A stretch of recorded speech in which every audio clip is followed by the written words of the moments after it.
Have you ever heard of the woman who built an empire in West Africa, a warrior queen whose legend rivals that of Alexander the Great or Joan of Arc? Today we're diving deep into the story of a true icon, a leader whose name echoed across the Sahel for centuries, the legendary Queen Amina of Zaria. Born around 1533 in what is now modern-day Nigeria, Amina was not just any princess. She was the granddaughter of King Sarkin Nohir, the founder of the Zazzau kingdom. From a very young age, it was clear Amina was different.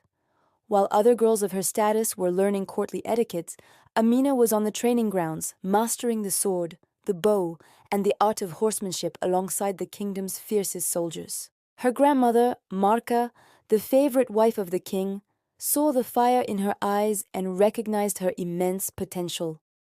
She wasn't just observing, she was learning strategy, politics, and leadership from the very best. When Amina was just 16, her mother became the ruling queen, and Amina was officially named the heir apparent, given the title Magajia. This wasn't just a ceremonial role, she was given her own fiefdom and command of a cavalry unit. She quickly proved her military genius, leading her troops with unparalleled skill and courage. The soldiers didn't just follow her because of her royal blood, they respected her for her strength and tactical brilliance. She wasn't a princess hiding in a palace, she was a commander on the front lines. In 1576, after the death of her brother Karama, Amina ascended to the throne. The moment she became queen, she didn't waste a single day. Just 3 months into her reign, she launched a military campaign that would last for the next 34 years. Her goal was clear: expand the Zazzau kingdom and dominate the lucrative trade routes that crossed the region. These weren't just random raids, they were strategic conquests. Amina's army was a force to be reckoned with. At its heart was her formidable cavalry, thousands of skilled horsemen who could strike with lightning speed. She led them personally, a fearsome sight in her chainmail armor, inspiring her soldiers with her own bravery. Her conquests were vast. She pushed the boundaries of Zazzau further than any ruler before her. She subdued the powerful city-states of Kano and Katsina, forcing them to pay tribute. Her influence stretched all the way to the Nupe lands in the south and the borders of the Mali Empire. She wasn't just conquering territory, she was securing economic power. The routes for trading salt, metals, and most importantly, kola nuts were now under her control. The kola nut was like gold in West Africa, a vital commodity used in rituals and as a stimulant. By controlling this trade, Amina brought immense wealth and prosperity to her kingdom. But Amina's legacy isn't just about war and conquest. She was also a brilliant builder and a master of defense. As she expanded her empire, she needed a way to protect her newly acquired territories. Her solution was ingenious and became her most enduring physical legacy: the Ganouar Amina, or Amina's walls. These were massive earthen fortifications, often triangular in shape, built around her military camps and the cities she conquered. You can still see remnants of these walls in cities across northern Nigeria today. They stand as a silent testament to her strategic mind. These weren't just simple walls, they were a sophisticated defensive network that allowed her people to live and trade in security. This innovation allowed cities to grow and flourish under her protection, cementing her rule. Her personal life remains shrouded in some mystery, adding to her legendary status. One popular story claims she never married and took a new, temporary husband from among the bravest soldiers in every town she conquered. The tale goes that after one night, the man would be executed to prevent him from ever telling tales of his time with the queen. While this is likely a later embellishment meant to emphasize her power and independence, it speaks volumes about how she was perceived.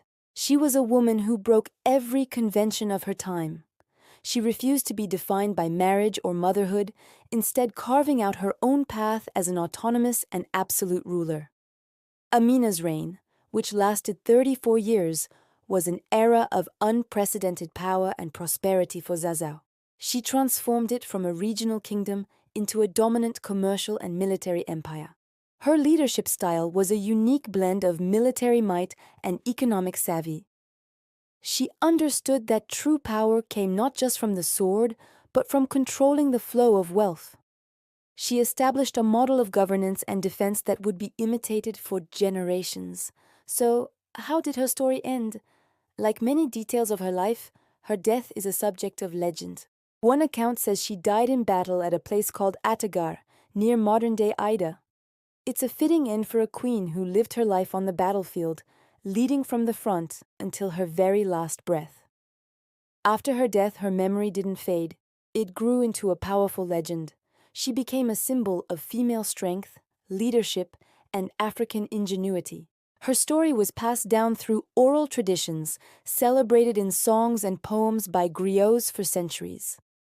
She is the original warrior queen of Africa, a figure whose historical reality is as impressive as the myths that surround her. Even today, Queen Amina of Zaria is a household name in Nigeria, a source of immense national pride and an inspiration for women and leaders across the continent and the world. Her legacy reminds us that history is filled with powerful women whose stories have often been overlooked or downplayed.